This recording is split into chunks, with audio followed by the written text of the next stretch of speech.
नमस्कार दोस्तों, स्वागत है आपका अपने YouTube channel study easy code में। आज हम इन्वायरमेंट के सेकंड पार्ट को लेकर आए हैं। ठीक है, पार्ट फर्स्ट हमने ऑलरेडी डिस्कस कर रखा है। इसके अलावा हमने वेरियस लेक्चर्स को ले रखा पीवाईक्यू सीरीज में, जैसे पॉलिटी का हो गया, हिस्ट्री का हो गया। ठीक है, ये हमारा ईवीएस का चल रहा है बेसिकली। इसमें हम 2013, 2014 और 15 के जितने भी इन्वायरमेंट से क्वेश्चन पूछे हुए हैं उसको काफ़ी डिटेल में देखेंगे। ठीक है, चलिए शुरू करते हैं। पहला हमारा क्वेश्चन है, with reference to food chain in ecosystem, which of the following kind of organism is are known for as a decomposer organism या organisms। ठीक है, इनमें से कौन सा डिकम्पोजर ऑर्गेनिज्म या फिर ऑर्गेनिजम्स है, आपको ये बताना। फूड चेन देखो, फूड चेन को पहले समझ लो। यह क्या होता है? बेसिकली एक ऑर्डर ऑफ इवेंट्स होता है। ठीक है, जिसमें क्या होता है, एक स्पीसीज दूसरे को खाता है और इसको फिर दूसरा खाएगा, फिर इसको दूसरा खाएगा। ठीक है, इसी प्रकार ये चलता है बेसिकली। और इसमें क्या होता, क्या एग्जैक्टली जो न्यूट्रिएंट्स और एनर्जी है ना, फ्लो करते हैं one organism to another organism. Basically different जो ट्रॉपिक लेवल्स होता है उसमें, ट्रॉपिक लेवल ऐसे होता है ना। यहाँ पे प्राइमरी, यहाँ पे सेकेंडरी फ्रूट जो टर्सरी होते हैं। ठीक है, यहाँ पे ग्रासेस हो गए, फिर इसके ग्रासहोपर्स हो गया, फिर वैसे यहाँ पे अलग हो गया कुछ, तो ऐसे बढ़ता रहता है बेसिकली। हाँ, उसी को फूड चेन बोलते हैं। कैसे जो एनर्जी है, जो न्यूट्रिएंट्स हैं बेसिकली ट्रांसफर हो रहे हैं, एक ये इफ एक ट्रॉपिक लेवल हो गया, दूसरा हो गया, कैसे इसे एनर्जी को ट्रांसफर हो रहा है नीचे से ऊपर तक। ठीक है, उसी को फूड चेन दर्शाता है बेसिकली। डिकम्पोजर क्या होता है? डिकम्पोजर वो ऑर्गेनिज्म होते हैं जो डेड या फिर जो वेस्टेज होते हैं ना, उस पर फीड करते हैं, उसको डिकम्पोज करते हैं बेसिकली। उसको हम डिकम्पोजर ऑर्गेनिज्म बोलते हैं। तो यहाँ पे पूछ रहा है कि इनमें से कौन सा डिकम्पोजर ऑर्गेनिज्म है? वायरस, फंगी और फिर बैक्टीरिया। देखो, वायरस तो नहीं होगा। ठीक है, वायरस नहीं होगा डिकम्पोजर ऑर्गेनिज्म। क्यों नहीं होगा? क्योंकि ये इन्फेक्टियस एजेंट माना जाता है basically.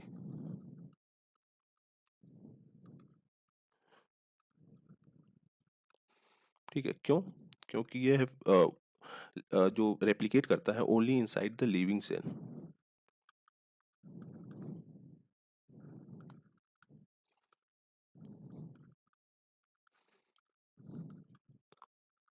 Only inside the living cells अब द ऑर्गेनिज्म बेसिकली उसमें ये रेप्लिकेट करता है। ठीक है, अगर यहाँ पे इनसाइड द लिविंग सेल बस कर रहा है तो ये तो हमारा ऑप्शन नंबर पहले ही गलत होगा। क्योंकि डिकम्पोजर जो ऑर्गेनिज्म होते हैं बेसिकली वो डेड ऑर्गेनिज्म पे जो भी डेड मटेरियल्स होते हैं, वेस्टेज होते हैं, उस पे फीड करते हैं। जैसे हाउस का डिस्कार्डेड हो गया, जैसे कोई भी फूड आइटम हो गया, let's say Apple, Apple destroy, मतलब किसी कारणवश से खराब हो गया है, तो उस पे फीड करेंगे। ठीक है, कोई भी जानवर मर गया है तो उस पे फीड करेंगे। तो बेसिकली वायरस हमारा ऑप्शन नहीं होगा। फंगाई, हाँ फंगाई होगा, और बैक्टीरिया, ये दोनों डिकम्पोजर ऑर्गेनिज्म में बेसिकली आते हैं। तो इससे हमारा आंसर क्या हो जाएगा? Answer number B. ठीक है, दूसरा तीसरा। आइए इसके एक्सप्लेनेशन को देख लेते हैं। यहाँ पे देख रखा है। ठीक है, fungi and bacteria are known as decomposer. ठीक है, डिकम्पोजर क्या होता है? प्राइमरीली क्या करते हैं? फीड करते हैं डेड ऑर्गेनिज्म में, या फिर जो वेस्टेज होता है उस पे ये फीड करते हैं। ठीक है, जो वेस्टेज वगैरह पे फीड करते हैं उसे हम डिकम्पोजर ऑर्गेनिज्म बोलते हैं, जिसमें हमारा फंगाई होता है, बैक्टीरिया होता है, ये सारी चीज़ें आती हैं। ठीक है, अब हमारा सेकेंड वाला पूछ रहा है कि in the grassland tree do not replace the grasses as a part of ecological succession because of. बोल रहा है कि जो ग्रास लैंड इकोसिस्टम है बेसिकली, वहाँ पे जो ट्रीज है ना, वह ग्रासेस को रिप्लेस नहीं कर पाते हैं as a ecological succession, as a part of ecological succession. ऐसा क्यों है? इकोलॉजिकल सक्सेशन क्या होता है? देखो, जो स्पीसीज में चेंजेस देखने को मिलते हैं बेसिकली ओवर द टाइम, जैसे जैसे क्लाइमेट चेंज होगा वैसे स्पीसीज में जो चेंजेस देखने को मिलती है हम उसको इकोलॉजिकल सक्सेशन बोलते हैं। It's kind of gradual changes in the species of a given area with respect to changing environment. ठीक है, जैसे जैसे इन्वायरमेंट चेंज होगा उसके रिस्पेक्ट में जो ग्रेजुअल चेंजेस हमें बेसिकली स्पीसीज में देखने को मिलते हैं, that is called ecological succession. तो इसमें पूछ रखा है कि जो ग्रासलैंड होता है, ग्रासलैंड इकोसिस्टम होता है, वहाँ पे जो ग्रासेस होते हैं, जो ट्रीज होते हैं बेसिकली, वो ग्रासेस को रिप्लेस नहीं कर पाते हैं। ठीक है, in the terms of growth basically. तो इसमें क्या ऑप्शन है, इसमें क्यों नहीं कर पाते हैं? तो इसका ऑप्शन है बेसिकली जो हमारा वाटर लिमिट्स है and fire. Frequent fire basically occur होता है ग्रासलैंड इकोसिस्टम में, तो जिसकी वजह से क्या होता है, जो ट्रीज वगैरह होते हैं वह ग्रासेस को रिप्लेस नहीं कर पाते। उसके साथ साथ जो वाटर की लिमिट होती है, बेसिकली ट्री वगैरह को क्या चाहिए, अच्छा खासा वाटर चाहिए ग्रोथ करने के लिए। और वाटर यहाँ पे प्रेजेंट नहीं होता है हाई अमाउंट में, तो इसकी वजह से कहीं ना कहीं ये ट्रीज जो है ना ग्रासेस को रिप्लेस नहीं कर पाते हैं। आगे बढ़ते हैं, इसके एक्सप्लेनेशन को देख लेते हैं। यहाँ पे देखो, water limits and fire restrict tree to replace the grasses is a part of ecological succession.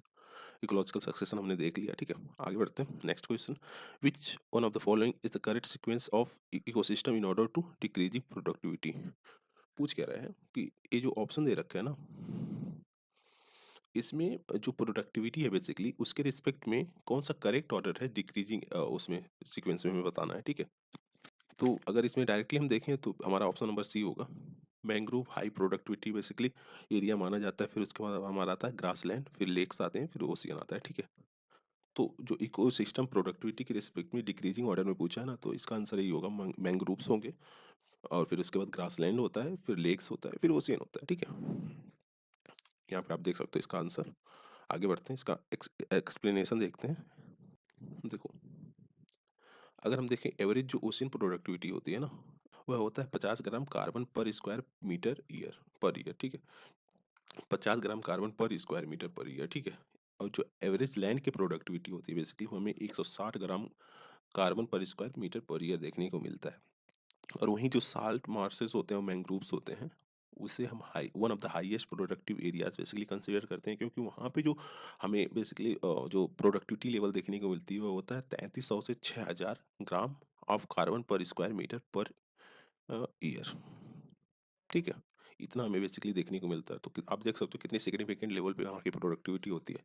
तो इसी वजह से हमारा जो सीक्वेंस था ये होगा, ठीक है। क्वेश्चन नंबर 4 क्या पूछा है, with reference to food chain. Food chain हमने पीछे डिस्कस किया एग्जैक्टली क्या होता है, उसके रिस्पेक्ट में बताना है कि consider following statement. With reference to food chain in ecosystem हमें कंसीडर करना है फॉलोइंग स्टेटमेंट। क्या दे रखा है इसमें, ऑप्शन क्या पूछा क्या है, करेक्ट आंसर बताना हमें, ठीक है। दे क्या रखा है statement, A food chain illustrate the order in which A chain of organism feed upon each other. A food chain illustrate the order in which the chain of organism feed upon each other. देखिए तो ये statement सही है, ठीक है।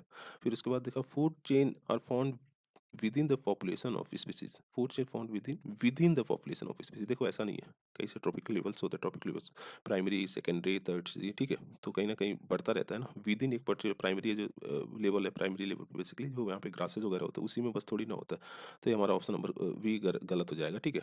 फिर इसके बाद क्या पूछा, a food chain illustrate the number of each organism which are eaten by other. Number of each organism, देखो नंबर को नहीं दर्शाता है, ये एनर्जी फ्लो को बेसिकली दर्शाता है, जो न्यूट्रिएंट्स कैसे फ्लो हो रहे हैं एक टॉपिक लेवल से दूसरे में, ठीक है, उसको दर्शाता है। तो ये भी हमारा option number C, statement number C गलत होगा। ये फर्स्ट वाला सही होगा, a food chain illustrate the order, मतलब कैसे जो चेन ऑफ ऑर्गेनिज्म है बेसिकली, जैसे बताया था ना यहाँ पे कि एक ऑर्गेनिज्म इसको खा रहा है, ऐसे चलता है सब, लेट्स से एक ऑर्गेनिज्म इसको खा रहा है, जो प्राइमरी है उसको सेकेंडरी वाला खा रहा है, ठीक है, उसको टर्सरी वाला खा रहा है, बेसिकली ऐसे चलता है फूड चेन। तो कैसे देखो चेन ऑफ ऑर्गेनिज्म फीड कर रहे हैं एक दूसरे के ऊपर, ठीक है, इसको फूड चेन बेसिकली बताया दर्शाया जाता है, इसको फूड चेन बोला जाता है, ठीक है। तो इसके अकॉर्डिंग अगर हम देखें तो ऑप्शन नंबर ए हमारा फर्स्ट आंसर होगा। हाँ, आइए इसका एक्सप्लेनेशन को देख लेते हैं। देखो फूड चेन क्या होता है, food chain is successive transfer. हाँ, सक्सेसिव ट्रांसफर क्या, किस चीज़ का, न्यूट्रिएंट्स एंड एनर्जी, जिसमें हम क्या देखते हैं कि ये जो एनर्जी और न्यूट्रिएंट्स है वो ट्रांसफर हो रहा है वन क्रिएचर से दूसरे क्रिएचर के ठीक ऊपर, ठीक है।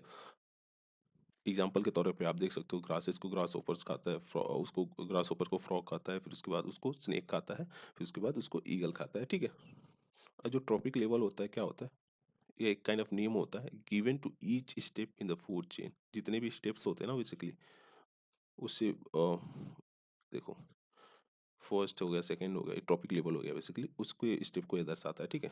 फूड चेन में जितने भी स्टेप्स होते हैं, अगर हम जो टाइप्स ऑफ फूड चेन है ना उसको देखें तो एक ग्रेजिंग फूड चेन होता है, एक होता है डिट्रियोरस फूड चेन होता है, डिट्रियस फूड चेन जिसे हम बोलते हैं। ग्रेजिंग में क्या होता है, इसमें होता है consumer start the food chain utilising the plant और plant as a part of food constitute the grazing food chain.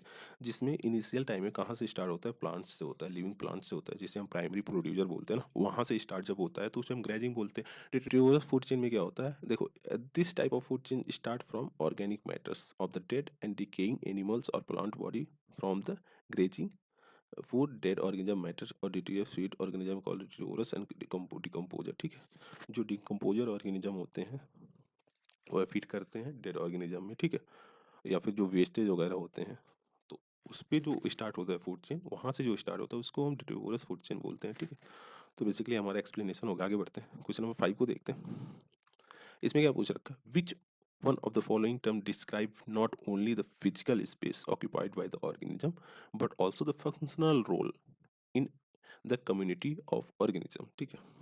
Basically ये पूछ रहा है इनमें से कौन सा डिस्क्राइब कर रहा है जो एक फंक्शनल स्पेस होता है और ये जो फिजिकल स्पेस होता है एक ही में, ठीक है, उसको कैसे जो कम्युनिटी है यूटिलाइज करता है उसके रिस्पेक्ट में पूछ रहा है, ठीक है। एक बार और देखते हैं, विच one of the following term describe not only the physical space occupy bye the organism, मतलब केवल फिजिकल स्पेस जो ऑर्गेनिज्म के द्वारा ऑक्यूपाई किया है उसको बस नहीं दर्शा रहा है, बल्कि जो फंक्शनल रोल है इन ए कम्युनिटी ऑफ ऑर्गेनिज्म उसको भी दर्शा रहा है। तो इसमें से कौन सा दर्शाएगा उसको बताओ।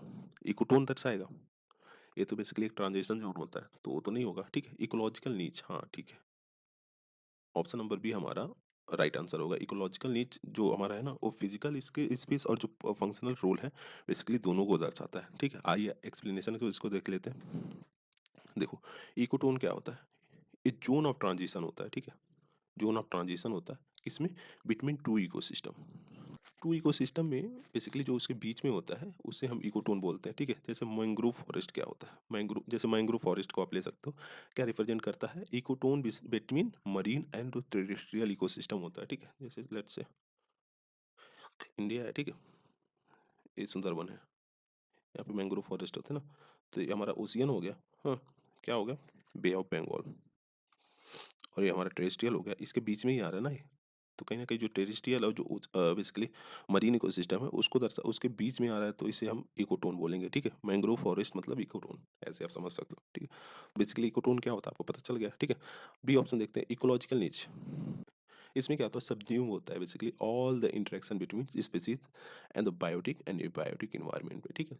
बेसिकली क्या बात कर रहा है कि जितने भी इंटरेक्शंस होते हैं स्पीसीज के बीच में, स्पीसीज और स्पीसीज के बीच में, स्पीसीज से बायोटिक इंटरेक्शन जो होता है, मतलब जो जीव जंतुओं से इंटरेक्शन होता है, फिर उसके बाद एबायोटिक जो बेसिकली सनलाइट हो गया, अदर जो एबायोटिक फैक्टर्स हैं बेसिकली इन्वायरमेंट पे, उससे जो इंटरेक्शन होता है उसको कहीं ना कहीं रिप्रेजेंट करता है, जो कि रिप्रेजेंट करता है एक basic and fundamental ecological concept, ठीक है। इकोलॉजिकल नीड्स इसे बोलते हैं।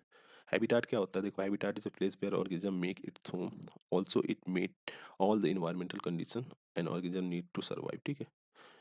हैबिटाट बेसिकली एक ऐसा जगह होता है जहाँ पे ऑर्गेनिज्म अपना घर बनाता है, और अगर देखिए तो ये इन्वायरमेंट के अकॉर्डिंग फेवरेबल होता है, उसके इन्वायरमेंट के अकॉर्डिंग फेवरेबल होता है, ठीक है। और D option, home range. Home range एक एरिया होता है in which animals lives and move on daily और पीरियोडिक बेसिस, ठीक है। A little bigger than habitat, home, office, home. चलिए आगे बढ़ते हैं, नेक्स्ट क्वेश्चन को देखते हैं। क्वेश्चन नंबर 6 क्या पूछ रहा है, देखो, on the planet earth most of the fresh water exist करता है आइस कैप में। अगर हम देखें तो मोस्ट ऑफ द जो फ्रेश वाटर हमें बेसिकली अर्थ पे देखने को मिलता है आइस कैप में देखने को मिलता है, ठीक है।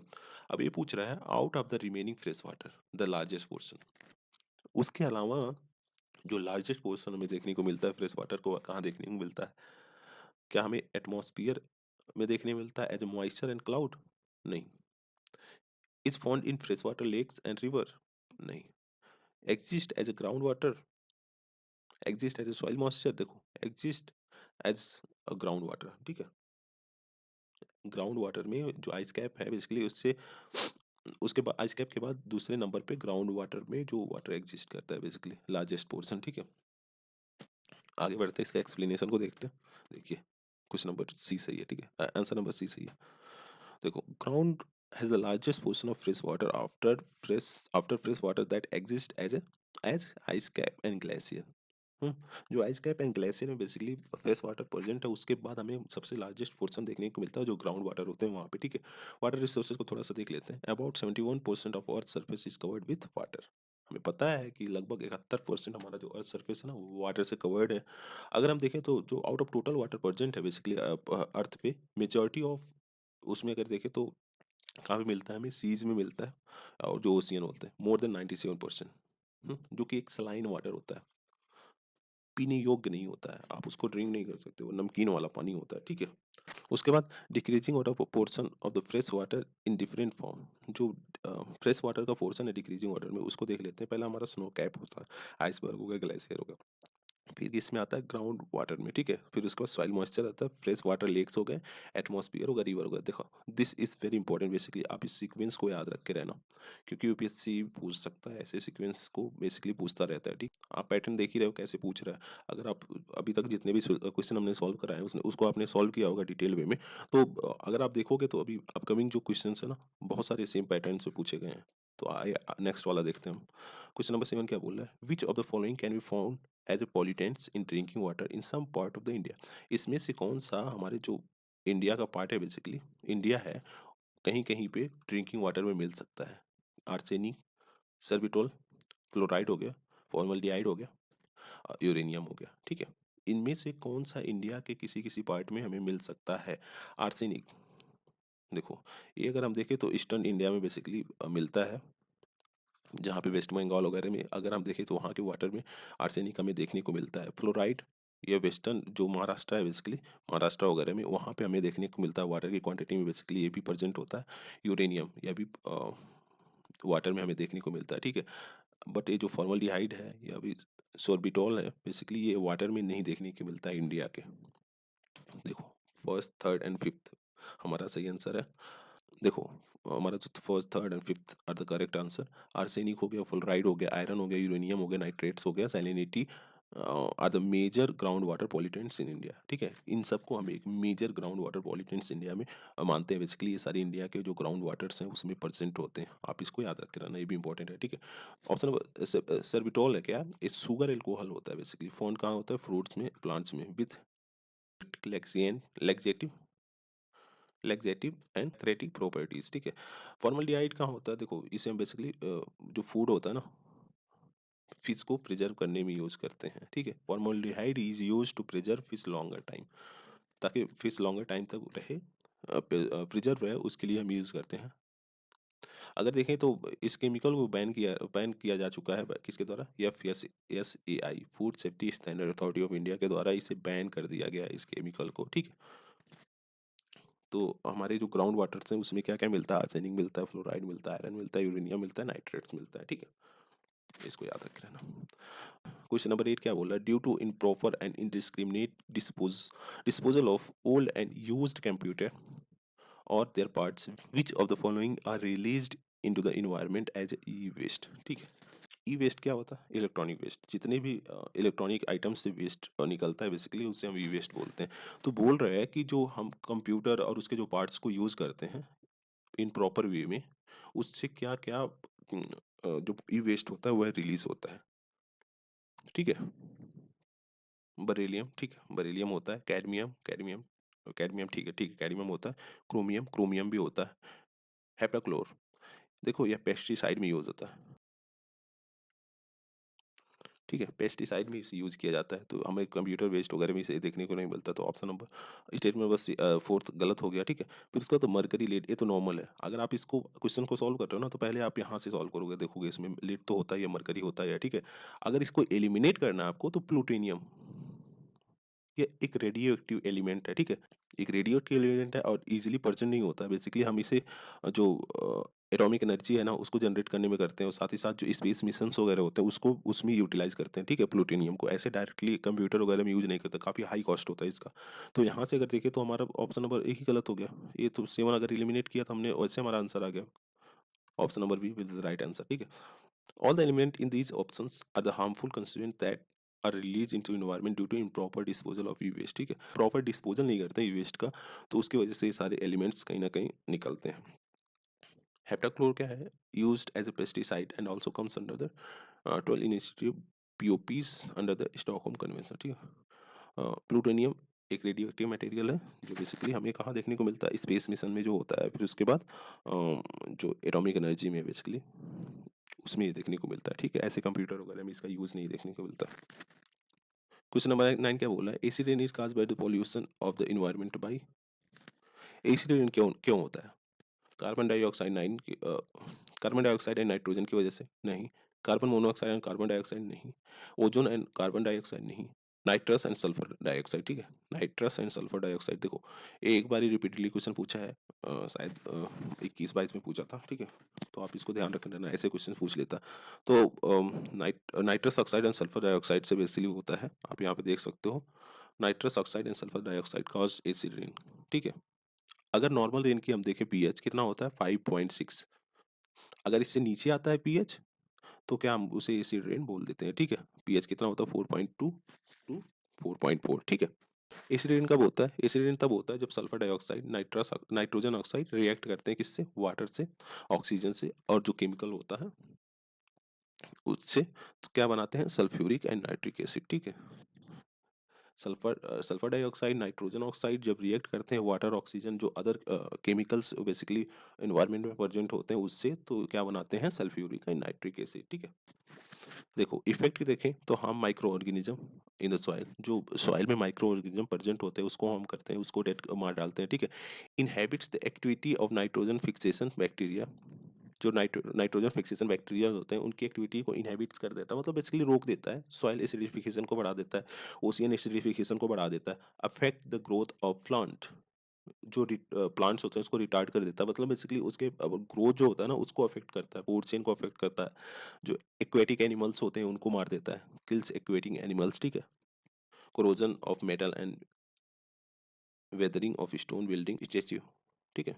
जितने भी स्टोन बिल्डिंग्स होते हैं उन पे नेगेटिव इम्पैक्ट, जैसे ताजमहल ले लो आप, उस पे उसमें नेगेटिव इम्पैक्ट पड़ता है। फिर उसके बाद जो मेटल्स के बेसिकली बने होते हैं उसमें कोरिजन होता है, क्षरण होने लग जाता है बेसिकली, जो मूर्तियाँ बनी होती हैं उसमें दिक्कत होने लग जाती है। तो बेसिकली ये सारे इफेक्ट्स देखने को मिलते हैं हमें किसका? एसिड रेन का, ठीक है। आगे बढ़ते हैं, नेक्स्ट क्वेश्चन देखते हैं। बोला है जो फोटोकेमिकल स्मोक है is resultant of the reaction among, photochemical smoke जो होता है बेसिकली, देखो स्मोक क्या होता है? स्मोक होता क्या है? ये स्मोक प्लस फॉग का मिक्सर होता है, ठीक है, इसे हम स्मोक बोलते हैं। और जो फोटो केमिकल स्मोक बोला है, इसमें क्या होता है? इसमें होता है जब सनलाइट और जो पॉल्यूटेंट्स होते हैं जैसे नाइट्रोजन ऑक्साइड हो गया, हाइड्रोकार्बन्स हो गया, रिएक्ट करते हैं, ठीक है। तो उससे जो स्मोक बेसिकली जनरेट होता है उसे हम फोटोकेमिकल स्मोक बोलते हैं, ठीक है। अगर देखो तो इसका आंसर क्या होगा हमारा?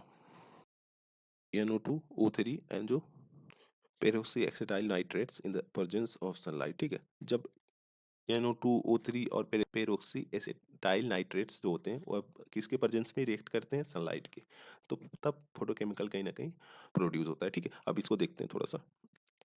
NO3 NO2O3 and peroxy oxidyl nitrates react in presence of sunlight, जिसकी वजह से क्या होता है? फोटोकेमिकल स्मोक फॉर्म्ड होता है, ठीक है।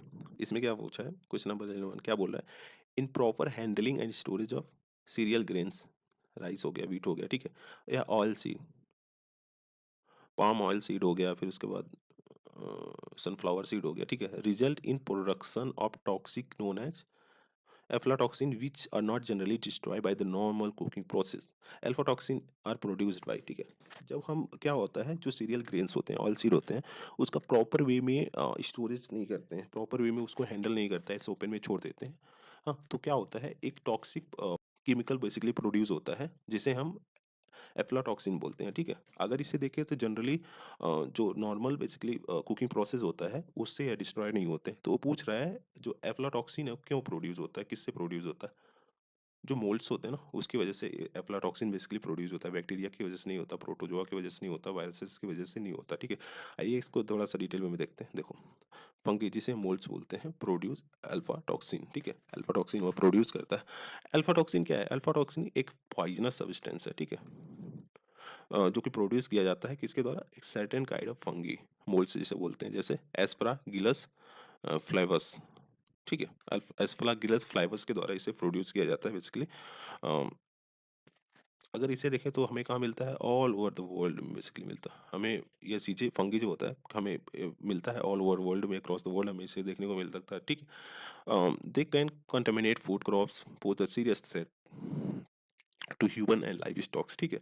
हमें जो फूड क्रॉप्स होते हैं जो हमारा फूड क्रॉप होता है उसको डिस्ट्रॉय कर सकता है, उसे कंटामिनेट कर सकता है। साथ ही साथ जो हमारा हेल्थ है, ह्यूमन बीइंग का हेल्थ है, उसके साथ साथ जो लाइव स्टॉक का हेल्थ है, उसको एक सीरियस थ्रेट को पोज कर सकता है, ठीक है। और जो बेसिकली जो चिल्ड्रेंस होते हैं जो एक्सपोज होते हैं अफ्लाटॉक्सिन से, बेसिकली उससे क्या होता है, उनका ग्रोथ जो होता है ना स्टंट हो जाता है, मतलब ग्रोथ रुक जाता है, और एक हाइयर रिस्क पोज करता है किस पे, लीवर कैंसर का, ठीक है। लीवर कैंसर का एक हाइयर रिस्क पोज करता है बेसिकली, और जो उनका ग्रोथ होता है वो स्टंट हो जाता है, ग्रोथ कहीं ना कहीं प्रॉपर वे में नहीं हो पाता, ठीक है। आगे बढ़ते हैं, नेक्स्ट क्वेश्चन देखते हैं। क्वेश्चन नंबर 12 क्या बोल रहे हैं, with reference to usefulness of the by product of sugar industry which of the following statement of each are correct. जो शुगर इंडस्ट्री होता है उसमें जो बेसिकली रॉ मटेरियल्स यूज हो रहे हैं, ठीक है, उसका जो बाई प्रोडक्ट्स है उससे हम क्या क्या चीज़ें कर सकते हैं उसके बारे में पूछ रहा है, ठीक है। क्या क्या चीज़ें इसका यूज हो सकता है। Bagasse can be used as a biomass fuel for generation of energy. Bagasse क्या होता है, देखो ये एक फाइब्रस मैटर होता है।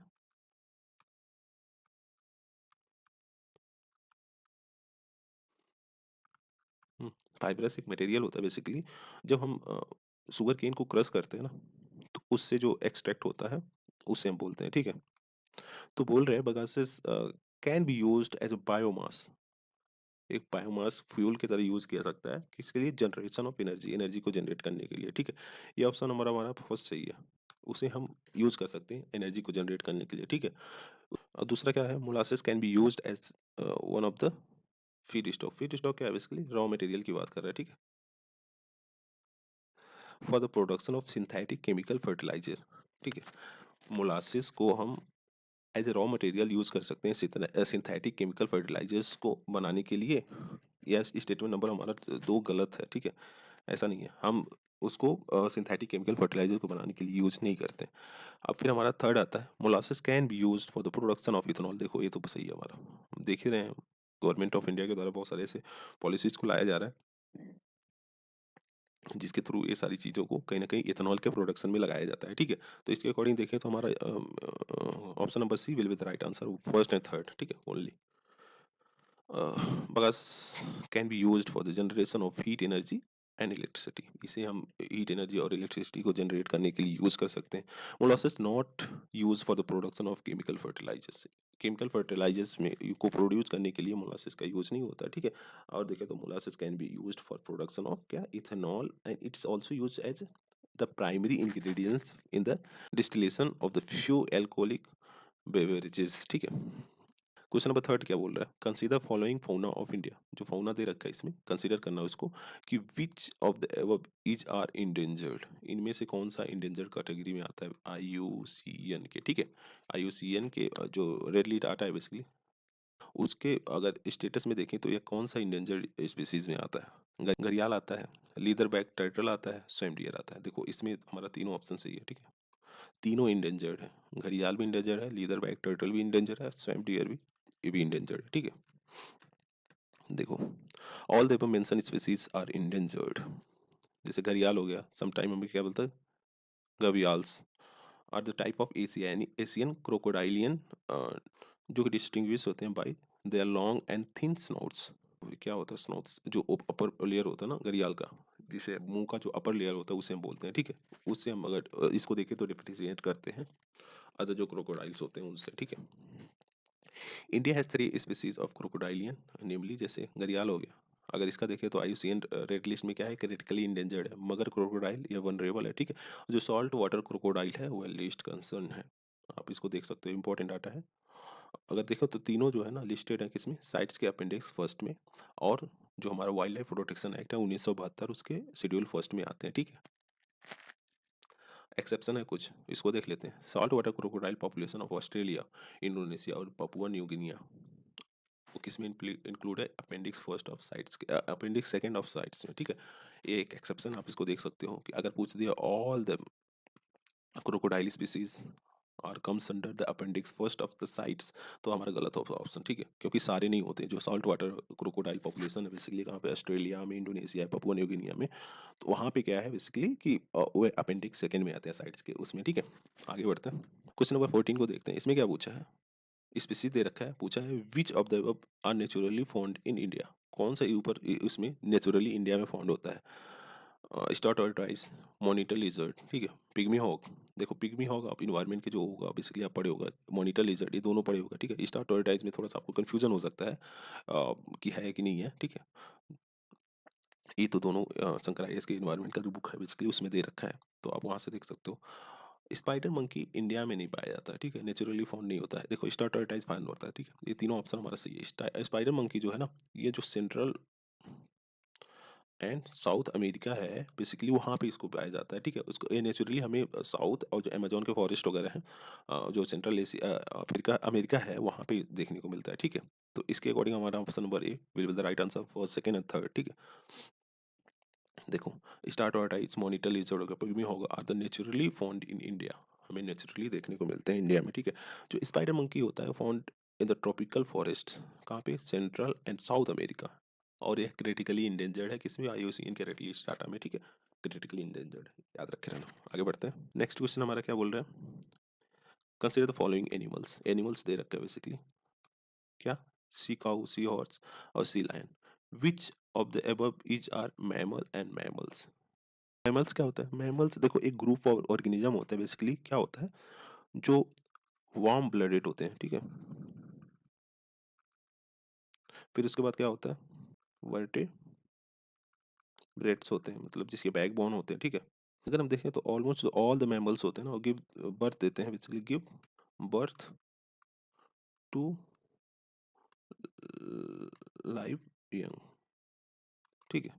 तो ये हमारा क्राइटेरिया हो गया बेसिकली मैमल्स का। तो इसमें पूछा है कि इन तीनों में से कौन सा मैमल्स है, ठीक है। देखो सी काऊ, जिसे हम डिगोंग बोलते हैं बेसिकली, ये तो मैमल है। फिर उसके बाद सी हॉर्स हो गया, सी लायन हो गया। देखो सी हॉर्स एक फिश है, ठीक है, ये मैमल नहीं है, ठीक है। फिर इसके बाद सी लायन हो गया, ये मैमल है। तो हमारा इसके अकॉर्डिंग देखें तो B option will be the right answer. इसको देखते हैं थोड़ा सा, देखो both sea cow and sea cow dugong जिसे बोलते हैं, और सी लायन आर मैमल्स, ठीक है। Dugong also called sea cow is the only existing species of herbivorous mammals that live exclusively in sea including in India. India में पाया जाता है, सी में बेसिकली ये रहता है, ठीक है। Dugong are an important part of marine ecosystem, ठीक है, मरीन इकोसिस्टम का एक इम्पॉर्टेंट पार्ट है। And their depletion will have effect on all the way of the food chain. अगर वह ख़त्म होते हैं तो हमारा food chain, marine food chain है, उस पर एक नेगेटिव इम्पैक्ट पड़ सकता है सिग्निफिकेंट लेवल पर, ठीक है। अगर देखें तो they found in over 30 countries, world के लगभग 30 कंट्रीज में बेसिकली पाए जाते हैं, उसमें इंडिया एक है।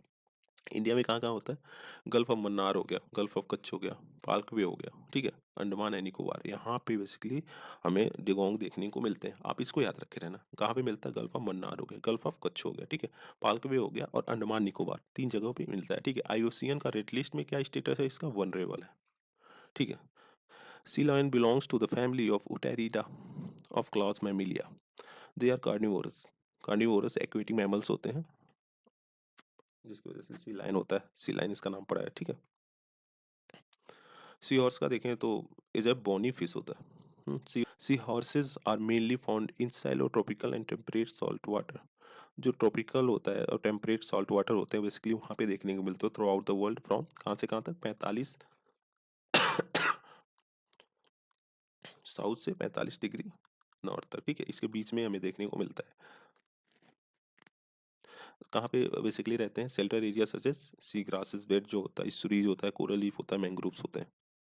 4 species are found in Pacific water from the North America to South America, ठीक है। इसके अलावा 4 species कहाँ से, पैसिफिक वाटर जो basically North America to South America में बेसिकली मिलते हैं, ठीक है। आगे बढ़ते हैं, consider the following organism, question number 16 में पूछ रहा है, consider the following organism which of the above is are used as a bio fertiliser या बायो फर्टिलाइजर्स, ठीक है। इनमें से कौन सा बायो फर्टिलाइजर के लिए यूज हो सकता है, अगारिकस हो गया, नोस्टोक हो गया, सिप्रोगैरा, इन तीनों में से किसको हम बायो फर्टिलाइजर्स के लिए यूज कर सकते हैं, क्या तीनों को यूज कर सकते हैं या उसमें से एक को यूज कर सकते हैं या फिर उसमें से दो को यूज कर सकते हैं। देखो तीनों का तो ऑप्शन नहीं है, तो इसलिए वजह से हमारा क्या होगा, इसमें से दो ही ऑप्शन सही हो सकता है या फिर सिंगल ऑप्शन सही हो सकता है, ठीक है। तो अगर इसमें से देखें तो नोस्टोक जो है बेसिकली इसे हम बायो फर्टिलाइजर्स के लिए यूज किया जाता है, ठीक है। देखो bio fertilizer are the living और बायोलॉजिकली एक्टिव प्रोडक्ट्स और microbial inoculants of bacteria, algae and fungi, जो कि क्या करते हैं, एबल टू करते हैं, इनरिच करते हैं soil with nitrogen, phosphorus, organic matter. Soil को इनरिच करते हैं किससे किससे, नाइट्रोजन से, फॉस्फोरस से, ऑर्गेनिक मैटर्स को ऐड करके, ठीक है। Agaricus is a genus of mushroom, देखो इंपॉर्टेंट है, किसका जीनस है, मशरूम का, ठीक है, जो कि कंटेन करता है both edible and poisonous species, it is not a biofertilisers, ठीक है। कुछ एडिबल स्पीसीज भी होते हैं इसमें, कुछ पॉइजनस स्पीसीज भी होते हैं। नोस्टोक होता है, fixes atmospheric nitrogen into ammonia, जो एटमॉस्फेयर में नाइट्रोजन प्रेजेंट होता है उसको अमोनिया में कन्वर्ट करता है, विच मे देन यूज्ड और converted to the form suitable for the plant growth, ठीक है, जिसे हम फर्दर किस में कन्वर्ट कर सकते हैं, अ, एक ऐसे फॉर्म में जो कि सुटेबल है किसके लिए, प्लांट ग्रोथ के लिए, ठीक। इसकी वजह से आप देख सकते हो क्या, यह एक पोटेंशियल को शो करता है सस्टेनेबल बायो फर्टिलाइजर्स का, ठीक है। Spirogyra is not generally use as a bio fertilizer, instead if you use it it would compete with plants, मतलब प्लांट से ही कम्पीट करने लग जाएगा, ठीक है। एक कहीं ना कहीं खरपतवार इसे माना जाता है। अगर देखें तो कहीं ना कहीं जो प्लांट्स का ग्रोथ है उसको रिटार्ड कर देता है, उसको रोक देता है, ठीक है।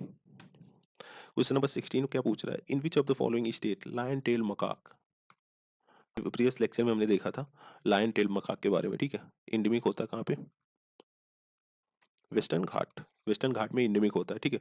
फाउंड इन नेचुरल हैबिटाट, इसमें से किस स्टेट में लायन टेल मकाक जो होता है ना वो नेचुरल हैबिटाट में मिलता है, तमिलनाडु में मिलता है, केरल में मिलता है, कर्नाटका में मिलता है, ठीक है। आंध्र प्रदेश में lion tailed macaque natural habitat में नहीं मिलता है, तो इसके अकॉर्डिंग देखें तो हमारा आंसर ऑप्शन नंबर ये फर्स्ट होगा, सही होगा, ठीक है। देखो lion tail macaque is endemic to कहाँ पे, western Ghat, in the state of Karnataka हो गया, केरल हो गया, तमिलनाडु हो गया, ठीक है। ऑल्दो द स्पीसीज है रिलेटिवली वाइडर रेंज, हालांकि जो स्पीसीज है उसका जो रेंज है इसलिए वाइडर है, it's area of occupancy is small and severally fragmented, but जो इसका एरिया जहाँ पे ऑक्यूपाई किया हुआ है काफ़ी स्मॉल है और काफ़ी फ्रेगमेंटेड है, ठीक है। कहाँ पे रहता है, देखो upper canopy of the primary tropical evergreen forest, जो कैनोपी होता है देखो ट्री हो गया ना, बेसिकली ये सब एरिया को ये प्रीफर करता है रहने के लिए, ठीक है। It also found in monsoon forest in hilly country and in disturb forest, ठीक है। हिली जो कंट्रीज होते हैं उसमें और फिर जो डिस्टर्ब्ड फॉरेस्ट होते हैं वहाँ पे भी हमें देखने को मिलते हैं, ठीक है। आगे बढ़ते हैं, नेक्स्ट क्वेश्चन को देखते हैं।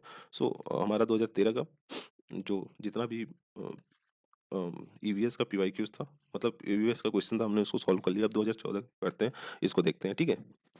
देखो इसमें क्या बोल रहा है, first question, which of the following are the important pollutants released by steel industry in India, जो हमारे यहाँ स्टील इंडस्ट्रीज है, हाँ, वो स्टील को प्रोड्यूस करते हैं, तो उसमें क्या क्या पॉल्यूटेंट्स रिलीज होते हैं जब वो स्टील की प्रोडक्शन करते हैं, ठीक है। Oxide of sulphur, oxide of nitrogen, carbon monoxide, carbon dioxide, ठीक है। ये चारों उसमें मिलते हैं, ठीक है। Option number D will be the right answer. हमें वहाँ पे ऑक्साइड ऑफ सल्फर, सल्फर के ऑक्साइड्स भी देखने को मिलते हैं, नाइट्रोजन के भी ऑक्साइड्स देखने को मिलते हैं, फिर उसके बाद कार्बन मोनोऑक्साइड भी निकलता है, कार्बन डाइऑक्साइड भी रिलीज होता है, ठीक है। चारों निकलते हैं उसमें से, देख सकते हो आप यहाँ पे। यहाँ पे काफ़ी डिटेल में दे रखा है, ठीक है, बट हम इतना देखते हैं। देखो all the above are the major pollutant released by the steel industry in India. Environmental impact of steel production. Steel production है number of impacts on environment, जैसे क्या हो गया, एयर में इमिट होता है जिसकी वजह से एयर पोल्यूशन होता है, वेस्ट वाटर कंटेमिनेंट्स हो गया, हजार्डस वेस्ट हो गया, सॉइल वेस्ट, सॉलिड वेस्ट हो गया, ये सारी चीज़ें कहीं ना कहीं वहाँ से रिलीज होती हैं जिसकी वजह से एक काफ़ी मेजर पॉल्यूटेंट्स का काम करता है ये सारी जो चीज़ें हैं, ठीक है।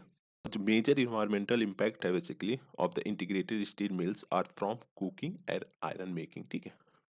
तो बेसिकली हमारा एक्सप्लेनेशन हो गया, आगे बढ़ते हैं। आप इसको काफ़ी डिटेल में दे रखा है, आप इसको पढ़ सकते हो, ठीक है। अगर इसको मैं पढ़ने लग गया तो ऑब्वियसली वीडियो काफ़ी लंबा हो जाएगा, फिर आप लोगों को खुद इंटरेस्ट नहीं आएगा, ठीक है।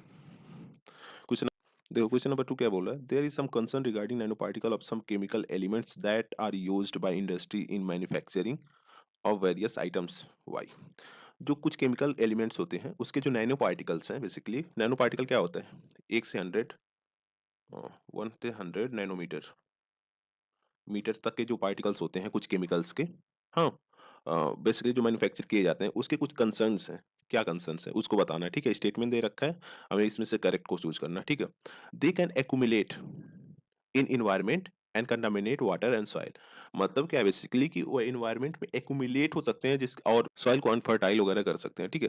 तो बेसिकली देखो, अगर इसका देखें तो दे कैन एक्यूमुलेट, हाँ ऑब्वियसली एक्यूमुलेट कर सकते हैं इन्वायरमेंट में, तो हमारा ऑप्शन नंबर फर्स्ट सही होगा, ठीक है, स्टेटमेंट नंबर फर्स्ट सही होगा। फिर उसके बाद क्या है, they can enter food chain, food chain में वो एंटर कर सकते हैं, obviously they can enter food chain, bioaccumulation के तहत कहीं ना कहीं वो फूड चेन में इंटर कर सकते हैं, एक जो टॉपिक लेवल है उससे अलग टॉपिक लेवल पे पहुंच सकते हैं, ठीक है। और थर्ड क्या है, they can trigger the production of free radicals, ठीक है, जो फ्री रेडिकल्स होते हैं उसके प्रोडक्शन को ट्रिगर कर सकते हैं, ठीक है। तो बेसिकली हमारा क्या है, तीनों ऑप्शन सही है, 1 2 3 ऑल आर करेक्ट, ठीक है।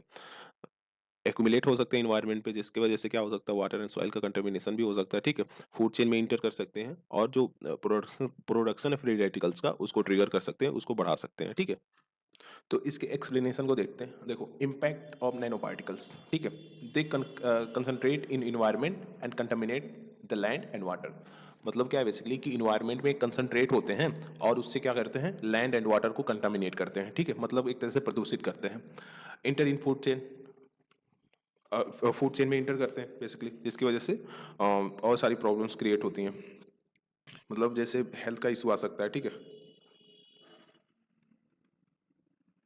हेल्थ इशूज हो सकते हैं, फिर उसके बाद डेथ भी हो सकता है किसी पर्सन का, अगर हाई लेवल पे इसका कंसंट्रेशन बढ़ा।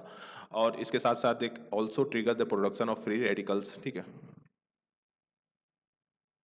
फ्री रेडिकल्स के प्रोडक्शन में भी कहीं ना कहीं एक सिग्निफिकेंट रोल प्ले करते हैं। तो बेसिकली ये हमारा बेसिक इसका हो गया एक्सप्लेनेशन। आगे बढ़ते हैं, नेक्स्ट क्वेश्चन को देखते हैं।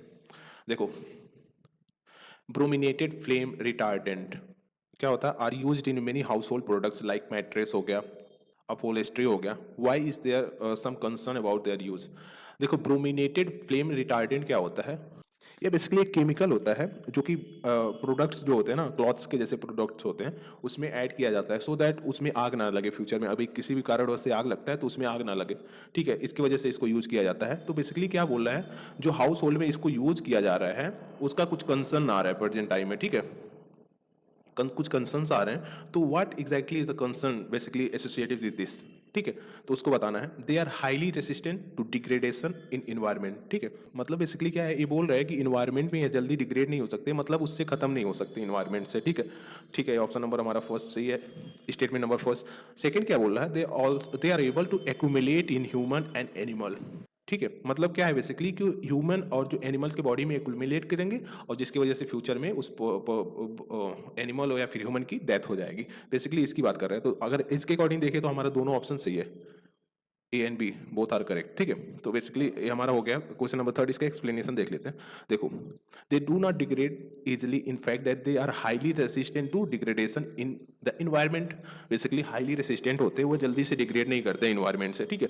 और दूसरा क्यों करेक्ट है, some brominated flames retardant were identified as the persistent bioaccumulative and toxic to both human and environment and were suspected to causing neurobehavioral effects and endocrine disruption। ठीक है, न्यूरो को इफेक्ट कर सकता है, मतलब आप कैसे रिएक्ट करो किसी चीज को देख के, उस पर कहीं ना कहीं इम्पैक्ट आ सकता है। फिर उसके बाद इंडोक्राइन जो डिसरप्शन होता है उससे भी देखने को मिलता है इसकी वजह से। क्वेश्चन नंबर 4 क्या पूछ रहा है, the scientific view is that the increase in global temperature should not exceed 2 degree Celsius above the pre industrial level. क्या बोल रहे हैं कि जो प्री इंडस्ट्रियल लेवल पे टेम्परेचर था, लेट्स से 17 डिग्री सेल्सियस था या 19 डिग्री सेल्सियस था, जो भी था, हाँ, इससे 2 डिग्री सेल्सियस नहीं होना चाहिए, इससे इससे 2 डिग्री सेल्सियस एक्सीड नहीं होना चाहिए, बेसिकली साइंटिफिक व्यू ये बोलता है, ठीक है। पूछ रहा है क्वेश्चन में, if the global temperature increase beyond the 3 degree, मतलब ये 2% तो नहीं होना चाहिए, बट अगर 3 डिग्री से ज्यादा हो गया सेल्सियस से प्री इंडस्ट्रियल लेवल पे, तो what can it's possible impacts on the world. मतलब इसका पॉसिबल इम्पैक्ट क्या हो सकता है वर्ल्ड पे हमारे। स्टेटमेंट फर्स्ट क्या बोल रहा है, टेरेस्ट्रियल जो बायोस्फीयर हमारा ना, वो trends towards a net carbon source. मतलब अभी क्या है बेसिकली, जैसे ट्रीज वगैरह जो CO2 के एब्जॉर्ब करते हैं, ठीक है, अगर मोर देन 3 डिग्री सेल्सियस हो जाता है अर्थ का टेम्परेचर, तो इससे क्या होगा कि जो हमारा टेरेस्ट्रियल बायोस्फीयर है वह CO2 को इमिट करने ले जाएगा। कैसे इमिट करेगा, देखो, अगर इतना बढ़ जा रहा है तो जो लीव्स वगैरह है ना, काफ़ी रैपिडली ड्राई करेंगे, इसकी वजह से जो फॉरेस्ट फायर का सिचुएशन है काफ़ी ज़्यादा इंक्रीज कर जाएगा। फॉरेस्ट फायर अगर होता है तो कहीं ना कहीं CO2 तो इमिट होगा ही, तो उसी की बात कर रहा है। फिर उसके बाद क्या है, हाँ, स्टेटमेंट नंबर हमारा फर्स्ट सही है। सेकंड क्या बोला है, wide spread coral mortality will occur. जो कोरल की मृत्यु है, मतलब कोरल रीफ्स जो होते हैं ना, जो कि ओशियन में पाए जाते हैं बेसिकली, हाँ, उसमें मोर्टैलिटी काफ़ी सिग्निफिकेंट लेवल तक स्प्रेड हो सकती है। जी हाँ, ये भी सिचुएशन है, ठीक है, ये भी हो सकता है।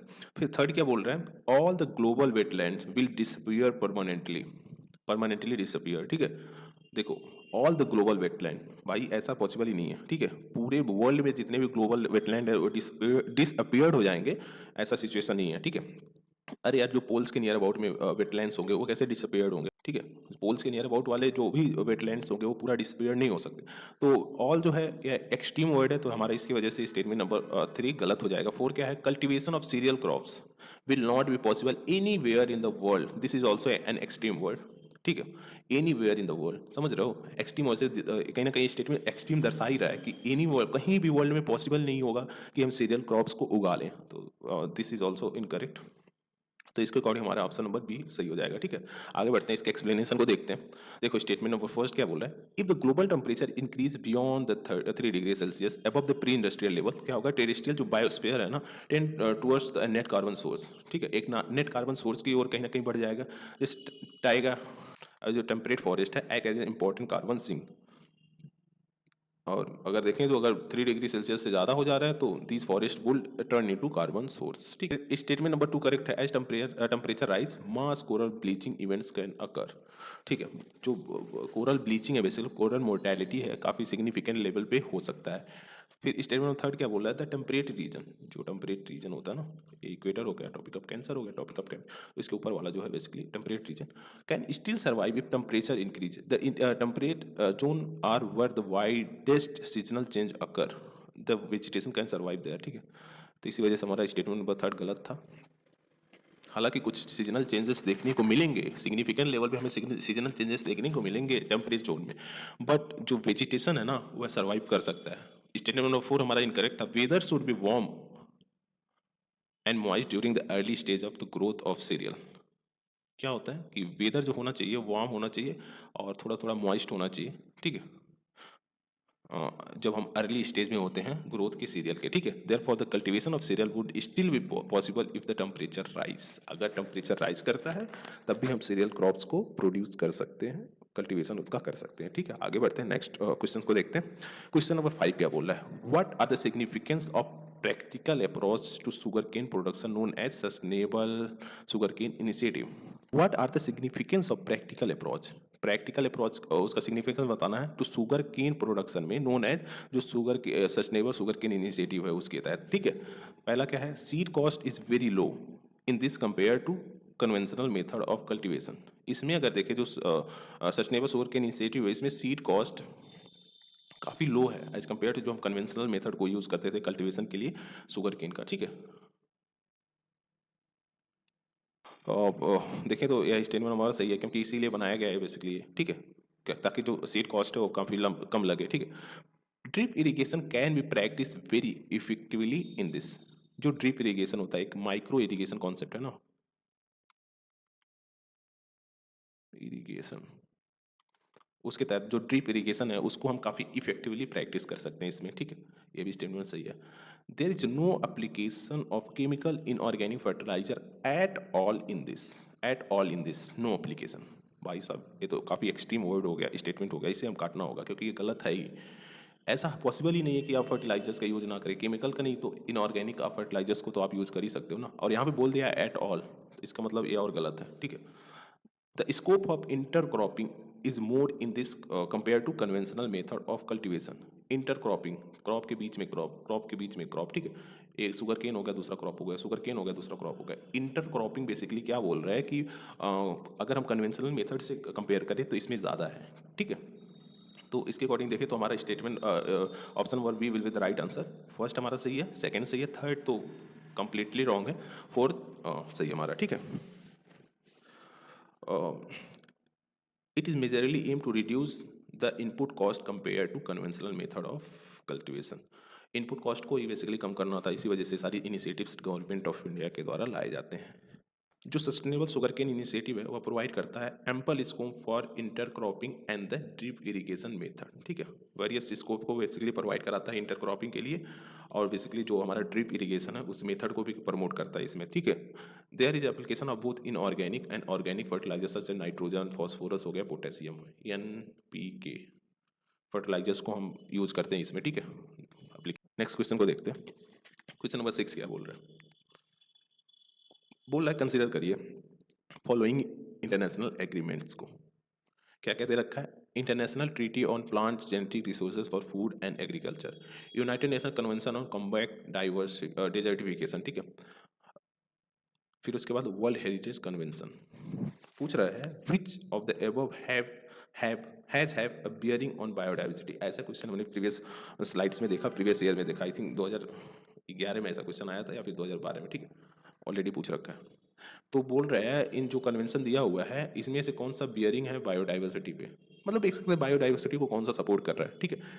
देखो, international treaty on plant genetic resources for food and agriculture, ये सही है statement. United Nation convention to combat diversity desertification को कम्बैट करेगा तभी तो बायोडाइवर्सिटी को प्रमोट किया जा सकता है, ठीक है। डिजर्टिफिकेशन अगर प्रिवेल कर रहा है तो उससे हमारा जो लैंड है उसके लिए प्रॉब्लम है, मतलब जो एरेबल लैंड है बेसिकली जो कि एग्रीकल्चर के लिए यूज होता है वो कम होगा, ठीक है।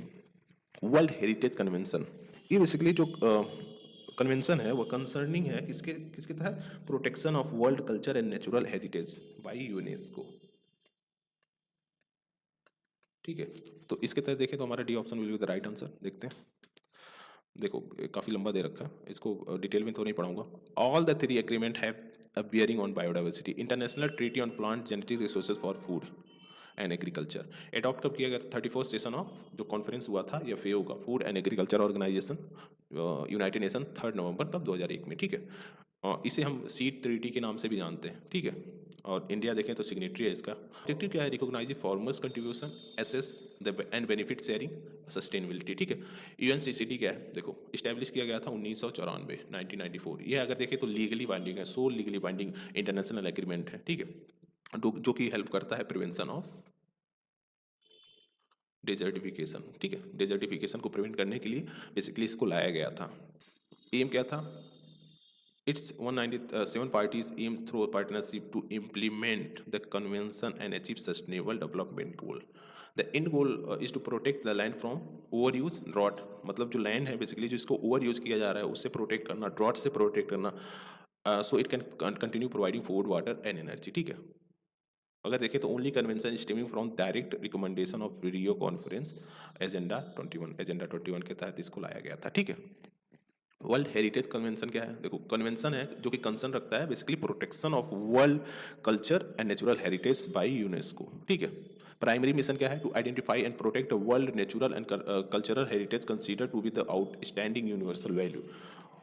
उस सब नेचुरल एंड कल्चरल हेरिटेज को प्रोटेक्ट करना जिसका अगर देखें तो हम यूनिवर्सल कुछ वैल्यू है, मतलब सिग्निफिकेंट यूनिवर्सल वैल्यू है उस कल्चरल और जो नेचुरल हेरिटेज है उसका, ठीक है। इसी वजह से इसको प्रोटेक्ट किया जाना चाहिए। देखें तो इंडिया सिग्नेचरी है, ठीक है। क्वेश्चन नंबर 7 को देखते हैं। इसमें पूछा है consider the following statement regarding, किसके रिगार्डिंग पूछा है? अर्थ आवर के रिगार्डिंग पूछा है, ठीक है।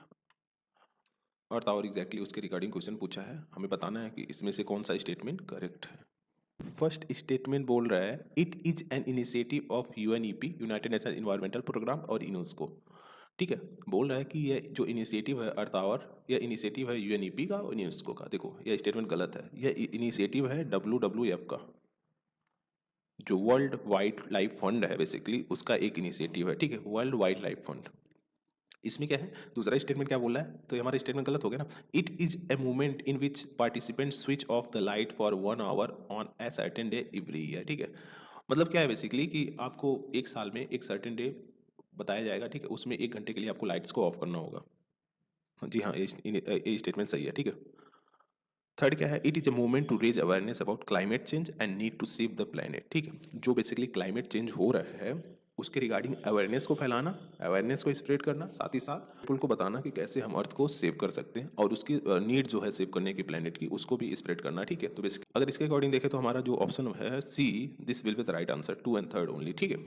पहला हमारा गलत है क्योंकि WWF world wild life fund के द्वारा इसे लाया जाता है, ठीक है। देखो earth hour is a global movement for किसके लिए है? इन्वायरमेंटल कंजर्वेशन, ठीक है, इन्वायरमेंटल कंजर्वेशन के लिए है। Started by world wide fund for nature 2007 में। फर्स्ट टाइम कहाँ हुआ था? ऑस्ट्रेलिया, सिडनी में, ऑस्ट्रेलिया में, ठीक है। सिडनी में जो ऑस्ट्रेलिया में जो सिडनी है बेसिकली, वहाँ पे परफॉर्म किया गया था इसको फर्स्ट टाइम 2007 में, ठीक है। दूसरा स्टेटमेंट गलत सही है। इट इज़ एनुअल इवेंट, क्या है? Take place on the last Saturday of March. जो लास्ट सैटरडे, अब देखो मार्च चल रहा है ना, इसका जो लास्ट सैटरडे होगा बेसिकली उस टाइम लिया जाएगा। Millions of people in over 180 countries and territories participate in it by turning of their lights, ठीक है। लाइट्स को टर्न ऑफ करते हैं बेसिकली लगभग 180 कंट्रीज में अगर हम देखें तो। It showcases the need to take the action on the pressing issues of global climate change. मतलब जो अभी प्रेजेंट टाइम एक इशूज चल रहे हैं ग्लोबल क्लाइमेट चेंज का, उससे रिगार्डिंग जो अवेयरनेस है उसको फैलाना। Further it promotes awareness about environmental issues on the public platform, ठीक है। पब्लिक प्लेटफॉर्म पे जो इन्वायरमेंटल इशूज हैं बेसिकली उसको रेज करना, उसके अवेयरनेस को फैलाना, ठीक है। क्वेश्चन नंबर 8 क्या बोल रहा है? If A wetland of international importance is brought under the Montesquieu record, what does it imply, ठीक है। मतलब जो वेटलैंड ऑफ इंटरनेशनल इंपॉर्टेंस है, जो बेसिकली वेटलैंड है जो कि हमारे इंटरनेशनल कम्युनिटी के लिए इंपॉर्टेंट है बेसिकली, अगर उसको मॉन्ट्रिक रिकॉर्ड में लाया जाता है तो यह इसका मतलब क्या है? देखो, फर्स्ट जो है ना, change in ecological character have occurred. जो इकोलॉजिकल कैरेक्टर है बेसिकली उस वेटलैंड का, उसमें कुछ चेंजेस देखने को मिल रहे हैं। And occurring and likely to occur in wetland as a result of human interference, ठीक है। या तो उसमें चेंजेस देखे गए हैं, या चेंजेस देखने को मिल रहे हैं, या फिर हमें चेंजेस देखने को मिल सकते हैं फ्यूचर में जो वेटलैंड है। किसकी वजह से? ह्यूमन इंटरफेरेंस की वजह से। मतलब कोई ह्यूमन एक्टिविटीज़ है, जैसे इंक्रोचमेंट ऑफ द लैंड। जो वेटलैंड में बेसिकली लैंड्स है उनको इंक्रोच करना, वहाँ पे फैक्ट्रीज वगैरह सेटअप करना, साथ ही साथ जो पॉल्यूटेड वाटर है फैक्ट्री से उसको वहाँ पे डिस्चार्ज करना, बेसिकली ये सारी चीज़ें एक्टिविटीज़ अगर हो रही हैं तो क्या होता है, उसे मॉन्टेस्क्यू रिकॉर्ड में लाया जाता है। जी स्टेटमेंट ये हमारा सही है, ठीक है। सेकंड क्या देखा है, इसको देख लेते हैं। The country in which the wetland is located should enact a law to prohibit any human activities within 5 kilometre from the edge of wetland. Wetland है, इसके 5 किलोमीटर तक कोई भी ह्यूमन एक्टिविटीज नहीं होना चाहिए। ये स्टेटमेंट हमारा गलत है, ठीक है। The survival of wetland depends on the cultural practice and tradition of certain community living in vicinity and therefore the cultural diversity therein should not be destroyed। ये भी ऑप्शन गलत ही है, ठीक है। It is a given status of world heritage site, गलत। तो हमारा statement number first सही होगा, ठीक है। आगे बढ़ते हैं, एक्सप्लेनेशन को देखते हैं। देखो, Montreux record is a register of wetland on the list of wetland of international importance where जो इकोलॉजिकल कैरेक्टर है ना, changes have been occurred. Changes में कुछ जो इकोलॉजिकल कैरेक्टर है बेसिकली वेटलैंड का, उसमें कुछ चेंजेस देखने को मिल रहे हैं, ठीक है। अकरिंग और आर एंटिसिपेटेड टू अकर, या फिर फ्यूचर में हो सकता है, इसकी वजह से जो टेक्नोलॉजिकल एडवांसमेंट है, पॉल्यूशन या फिर अदर ह्यूमन इंटरफेरेंस की वजह से जो हो रहा है, ठीक है। वेटलैंड क्या होते हैं? The convention uses to a broad definition that encompass क्या होता है, ऑल मासेस, फेंस हो गए, पिटलैंड्स हो गए, वाटर एरियाज हो गए, where they are man made और natural. Whether they are man made और नेचुरल, मतलब वह या तो मैन मेड है, मतलब ह्यूमन के द्वारा बनाए गए हों, या फिर नेचुरली कहीं ना कहीं फॉर्म हुए हैं। फिर उसके बाद सेकंड क्राइटेरिया है परमानेंट और टेम्परेरी। मतलब वह या तो परमानेंट नेचर का हो या फिर टेम्परेरी, मतलब कभी वहाँ पे वाटर आ जा रहा है, सपोज दैट मानसून की वजह से, ठीक है, और या तो परमानेंट हो। विद स्टैटिक और फ्लोइंग, या तो रुका हुआ या फ्लो कर रहा है। Fresh brackish salt water including marine areas whose depth at low tide is less than 6 metre. जिसका डेप्थ हो बेसिकली लो टाइड से अगर हम देखें एटलीस्ट मतलब लेस देन 6 मीटर होना चाहिए, ठीक है। तो बेसिकली इसे हम वेटलैंड बोलेंगे। वर्ल्ड वेटलैंड डे का सेकेंड ऑफ फरवरी को, ठीक है। Presently India stand first in south Asia and third in Asia in terms of number of designated sites, ठीक है। मतलब अगर हम देखें तो साउथ एशिया में हमारे यहाँ वेटलैंड के जो नंबर्स हैं वो सबसे ज़्यादा हैं, ठीक है। एशिया में हम थर्ड नंबर पे आते हैं, ठीक है। रामसर कन्वेंशन क्या होता है? It is A international agreement. क्या है? एक इंटरनेशनल एग्रीमेंट है बिटवीन नेशंस, कंट्रीज के बीच में एक इंटरनेशनल एग्रीमेंट है बेसिकली। इसका एम क्या है? Conservation and sustainable use of wetland, ठीक है। मतलब जो हमारे यहाँ वेटलैंड्स हैं, जो अदर कंट्रीज में वेटलैंड्स हैं बेसिकली, उसको एक सस्टेनेबल यूज में लाना, साथ ही साथ उसको कंजर्व करना, ठीक है। Convention on wetlands is another name for it. जो रामसर कन्वेंशन है, कन्वेंशन ऑन वेटलैंड है, एक अदर नाम है, ठीक है। It is named after Iranian city Ramsar. एक ईरान में सिटी है जो कि रामसर नाम से, उसके नाम पे बेसिकली इस कन्वेंशन को बनाया गया था, ठीक है। इंडिया साइन रामसर कब? 1971। It is the only international treaty that address a specific ecosystem wetland. Important है, ओनली इंटरनेशनल ट्रीटी है जो कि एड्रेस करता है इस स्पेसिफिक इकोसिस्टम को, ठीक है। और Ramsar convention is not A regulatory regime, ठीक है। बेसिकली हमारा इंपॉर्टेंट इन्फॉर्मेशन हो गया। आगे बढ़ते हैं, नेक्स्ट क्वेश्चन को देखते हैं। क्वेश्चन नंबर 9 क्या बोल रहा है? With reference to conservation organisation called wetland international, which of the following statement is are correct? जो कंजर्वेशन ऑर्गेनाइजेशन है, जिसे हम वेटलैंड इंटरनेशनल के नाम से जानते हैं, उसमें पूछा कि इनमें से कौन सा स्टेटमेंट इसके रिगार्डिंग सही है, करेक्ट बताना है, ठीक है। It is a intergovernmental organisation formed by countries which are signatory to Ramsar convention. बोल रहा है एक इंटर गवर्नमेंटल ऑर्गेनाइजेशन है, ठीक है, जिसके किसके द्वारा, कंट्रीज के द्वारा फॉर्म किया गया है, जो कि सिग्नेटरी है किसका, रामसर कन्वेंशन का, ठीक है। देखो ये स्टेटमेंट हमारा गलत है, क्योंकि ये एक independent not for profit and global organisation है, ठीक है। इंडिपेंडेंट है, नॉट फॉर प्रॉफिट है, और क्या है, गवर्नमेंट, और क्या है, ग्लोबल ऑर्गेनाइजेशन है, ठीक है। It work at the field level to develop and mobilize knowledge and use the practical experience to advocate for better policies, ठीक है। क्या करता है, ग्राउंड लेवल पे वर्क करता है, नॉलेज को मोबिलाइज करता है, ठीक है, मतलब नॉलेज को स्प्रेड करता है ग्राउंड लेवल पे, और साथ ही साथ क्या करता है, जो प्रैक्टिकल एक्सपीरियंस अभी तक गेन किया गया है उससे उसको बेटर पॉलिसी फॉर्मुलेशन में कहीं ना कहीं इंप्लीमेंट करता है, ठीक है, एक बेटर पॉलिसी बनाने के लिए उसका यूज करता है। इसमें आंसर क्या होगा, आंसर नंबर बी होगा, ठीक है। सेकंड वाला स्टेटमेंट हमारा सही है, ऑप्शन नंबर बी होगा। आगे देखते हैं इसको। देखो वेटलैंड जो इंटरनेशनल है, बेसिकली क्या है, एक independent not for profit and global organisation, किसके द्वारा सपोर्ट किया जाता है, गवर्नमेंट और एनजीओज, नॉन गवर्नमेंट ऑर्गेनाइजेशन जो होते हैं ना, उनके द्वारा सपोर्ट किया जाता है, कहाँ से, अराउंड द वर्ल्ड, पूरे वर्ल्ड से, ठीक है। देखें तो वेटलैंड क्या करता है, वेटलैंड इंटरनेशनल करता है work at the field level, किसके लिए, to develop and mobilise knowledge and use of practical experience to adequate better policy formulation, ठीक है। हमारे बेटर पॉलिसी बनाने के लिए भी इसको यूज किया जाता है। क्वेश्चन नंबर 10 पे आते हैं। Consider following pairs, which of the above pairs is currently match, मतलब इसमें पेयर्स दे रखा है, वेटलैंड देखा और कन्फ्लुएंस ऑफ द रिवर, मतलब कहाँ पे वेटलैंड प्रेजेंट है, ठीक है। रिवर होते हैं बेसिकली, कहाँ पे, जो जहाँ पे रिवर्स मिल रहे हैं उस पर कौन सा वेटलैंड प्रेजेंट है, Harike wetland, confluence of Beas and Sutlej river, ठीक है। हाँ जी, स्टेटमेंट हमारा सही है। कियोलादियो गाना नेशनल पार्क कहाँ पे बता रहा है, confluence of Beas and Chambal. देखो ये हमारा गलत है, ठीक है, क्योंकि ये कहाँ पे है, यह है रिवर्स हैं जो basically gum, Bhira and Banganga, ठीक है। तो इसी वजह से हमारा यह गलत हो गया, बानस एंड चंबल नहीं होगा। कोलोरू लेक क्या है, confluence of Munshi and Krishna, नहीं ये भी गलत है। ये कहाँ पे है, ये है हमारा कृष्णा एंड गोदावरी, ठीक है, उसके कन्फ्लुएंस में बेसिकली मिलता है, तो इसके अकॉर्डिंग हमारा स्टेटमेंट फर्स्ट सही होगा, ठीक है। आइए देख लेते हैं। Harike wetland also is the largest wetland in northern India, northern India में देखें तो one of the largest wetland है बेसिकली, ठीक है। और कहाँ मिलता है हमें, कन्फ्लुएंस ऑफ क्या, ब्यास और जो सतलज रिवर है वहाँ पे, ठीक है। कियोलादियो नेशनल पार्क क्या है, बेसिकली देखो कियोलादियो नेशनल पार्क, कियोलादियो गाना नेशनल पार्क भी हम इसे जानते हैं, ठीक है। अगर पहले देखें तो बदरपुर बर्ड सेंचुरी के नाम से जाना जाता था, कहाँ पे, स्टेट ऑफ राजस्थान में बेसिकली मिलता है, ठीक है। अगर देखें तो कहाँ सिचुएटेड है, सिचुएटेड है at the confluence of Gambhira and Banganga river, ठीक है। Kolleru lake largest fresh water lake है, कहाँ पे, आंध्र प्रदेश में। इंपॉर्टेंट है, लार्जेस्ट फ्रेश वाटर लेक है, कहाँ पे है, बेसिकली आंध्र प्रदेश में, इंडिया, ठीक है। और तो इसका लोकेशन देखें तो हमें कृष्णा और गोदावरी डेल्टा के बीच में देखने को मिलता है, ठीक है। तो यहाँ पे हमने बता दिया क्या है, ठीक है, आप देख सकते हो इसको। क्वेश्चन नंबर 11 क्या बोलता है, with reference to global environment facility, global environment facility के रिस्पेक्ट में क्वेश्चन पूछा है, which of the following statement are correct, उसमें से हमें करेक्ट बताना है, ठीक है। फर्स्ट स्टेटमेंट क्या बोला है, it serve as a financial mechanism for convention on biological diversity and United Nation framework convention on climate change, ठीक है। अगर आपने शंकर आईएएस पढ़ा है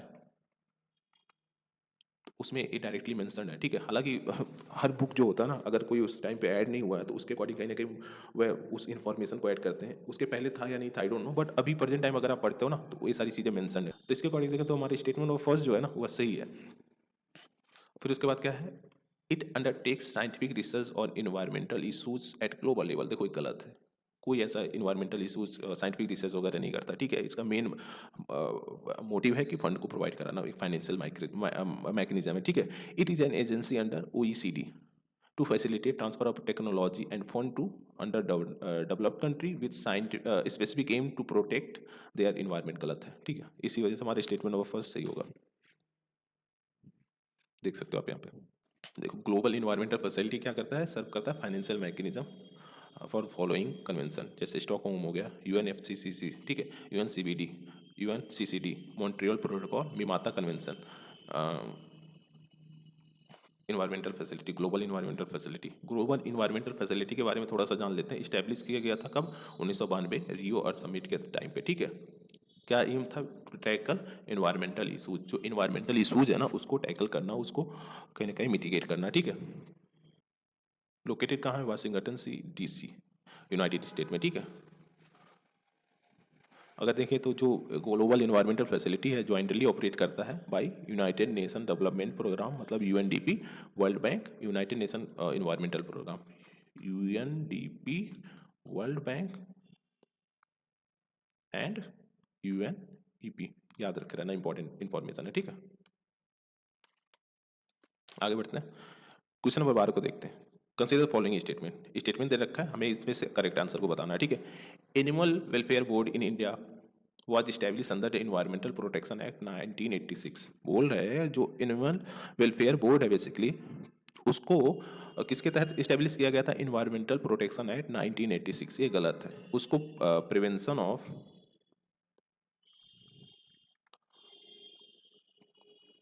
क्रूएलिटी टू एनिमल एक्ट 1980 के तहत, कहीं ना कहीं 1960 के तहत, सॉरी 1960 के तहत कहीं ना कहीं इसको लाया गया था, ठीक है। The national tiger conservation authority is a statutory body, ये सही है, एक स्टैट्यूटरी बॉडी है बेसिकली, ठीक है। National Ganga river basin authority chaired bye PM, prime minister के द्वारा चेयर्ड किया जाता है, ठीक है। दोनों स्टेटमेंट ये सही है हमारा, ये गलत है, ठीक है, क्योंकि इसको prevention of cruelty to animals act के तहत लाया गया था, 1960 का जो एक्ट है उसके तहत, ठीक है। Option number B will be the right answer. देख सकते हो आप, animal welfare board basically of India establish in 1962 under the section 4 of prevention of cruelty to animal act 1960, ठीक है। स्टेटमेंट नंबर 2 क्या है, national tiger conservation authority is a statutory body under the, किसके अंडर है, ministry of environmental forest and climate change, ठीक है। Ministry of environment forest and climate change के अंडर ही आता है, ठीक है। स्टेटमेंट नंबर 3 क्या बोल रहा है, देखो, national Ganga council, earlier national Ganga river basin authority chaired by prime minister. National Ganga council was established according with, किसके according, environmental protection act 1986। This is important information, ठीक है, आप इसको याद रख के रहना। जो नेशनल गंगा काउंसिल का काम है वह क्या है, it is charge of overseeing restoration of river Ganga basin, जो रेस्टोरेशन वर्क हो रहा है रिवर गंगा में उसको देखना, साथ ही साथ जो गंगा के ट्रिब्यूटरीज है ना उसको भी देखना, और प्रिवेंशन को कंट्रोल में लाना, ठीक है। प्रिवेंशन ऑफ पॉल्यूशन, पॉल्यूशन को कहीं ना कहीं कंट्रोल में लाना, ठीक है। क्वेश्चन नंबर 13 क्या बोल रहे हैं, with reference to Bombay natural history of society, Bombay natural history society consider the following statement. Statement दे रखा है, इसमें से हमें करेक्ट आंसर बताना है, ठीक है। It is a autonomous organisation under ministry of environment and forest. Autonomous organisation, देखो यह है लार्जेस्ट नॉन गवर्नमेंट ऑर्गेनाइजेशन, ठीक है, non NGO, non governmental organisation है, क्या लार्जेस्ट है, ठीक है। तो ऑटोनॉमस ऑर्गेनाइजेशन नहीं है मिनिस्ट्री ऑफ इन्वायरमेंटल फॉरेस्ट के अंदर, ठीक है। It strive to conserve nature through action based research education public awareness, ठीक है। मतलब नेचर को कंजर्व करना रिसर्च करके, एक्शन बेस्ड रिसर्च मतलब रिसर्च तो करना उसके साथ साथ एक्शंस लेना है, एजुकेशन को प्रमोट करना है, ठीक है, फिर पब्लिक अवेयरनेस को बढ़ाना है। देखो स्टेटमेंट ऑफ 3 क्या बोल रहा है, it organises and conduct nature trial and camps for general public, ठीक है। नेचर ट्रायल को कंडक्ट करता है, ऑर्गेनाइज करता है, साथ ही साथ कैंप्स जो होता है ना वो लगाता है, ताकि जो पब्लिक अवेयरनेस है ना उसको इंक्रीज किया जा सके, एजुकेशन जो हमारा क्लाइमेट से रिलेटेड, जो नेचर से रिलेटेड एजुकेशन है उसको स्प्रेड किया जा सके, ठीक है। तो इसके अकॉर्डिंग देखिए तो पहला तो हमारा स्टेटमेंट गलत था, तो second and third statement are correct basically, तो option number C will be the right answer, ठीक है। देखिए स्टेटमेंट नंबर इनकरेक्ट है, जो BNHS है one of the largest non government organisation in India में, जो कि इंगेज्ड है कंजर्वेशन एंड बायोडाइवर्सिटी रिसर्च में, ठीक है। स्टेटमेंट में सेकंड हमारा करेक्ट ही था, थर्ड वाला भी करेक्ट था, ठीक है। आगे बढ़ते हैं। With reference to eco sensitive zone, eco sensitive zone के रिस्पेक्ट में पूछा है, ठीक है। पूछ रहा है which of the following statement is are correct, इनमें से कौन सा स्टेटमेंट करेक्ट है, ठीक है। दो स्टेटमेंट दे रखा है बेसिकली, उसके बारे में पूछ रहा है कौन सा स्टेटमेंट सही है। इको सेंसिटिव जोन देखो क्या होता है, यह होता है एक डेजिग्नेटेड एरिया होता है जो कि रिच होता है, जो हमारा इन्वायरमेंटल रिसोर्सेज है ना उसमें सिग्निफिकेंट लेवल का रिच इसमें पाया जाता है, और यह कहीं ना कहीं इसे एक नीड होती है स्पेशल प्रोटेक्शन की, इसीलिए इसे इको सेंसिटिव जोन डिक्लेयर किया जाता है, ठीक है। अब स्टेटमेंट क्या पूछ रखा है, पूछा है eco sensitive zone are the area that declare under wild life protection act 1972। बोल रहे हैं कि जो इको सेंसिटिव जोन है बेसिकली वह वाइल्ड लाइफ प्रोटेक्शन एक्ट जो 1972 में आया था उसके तहत बेसिकली इसको डिक्लेयर किया जाता है। देखो यह गलत है, यह इन्वायरमेंटल प्रोटेक्शन एक्ट जो 1986 में आया था बेसिकली उसके तहत कहीं ना कहीं से डिक्लेयर किया जाता है, ठीक है। तो स्टेटमेंट नंबर फर्स्ट हमारा गलत हो गया। सेकंड पे आते हैं, the purpose of declaration of eco sensitive zone is to prohibit all kind of human activities in those zone except agriculture. देखो गलत है, all kind of human activities तो वैसे भी एक्सट्रीम ओवर हो जा रहा है, तो इसे हम एलिमिनेट कर देते हैं। तो इसके अकॉर्डिंग देखें तो हमारा ना स्टेटमेंट नंबर फर्स्ट सही है ना स्टेटमेंट नंबर सेकंड सही है, तो answer will be D, neither one not two, ठीक है। देखो आप यहाँ पे एक्सप्लेनेशन देख सकते हो, जो इको सेंसिटिव जोन होता है ना नोटिफाइड किया गया था ministry of environmental forest climate change के तहत गवर्नमेंट ऑफ इंडिया, किसके अंडर, इन्वायरमेंटल प्रोटेक्शन एक्ट 1986 के तहत, ठीक है। बेसिक एम जो है ना to regulate certain activities around the national park wild life sanctuary so as to minimize the negative impact of such activities on fragile ecosystem encompassing and the protected areas, ठीक है।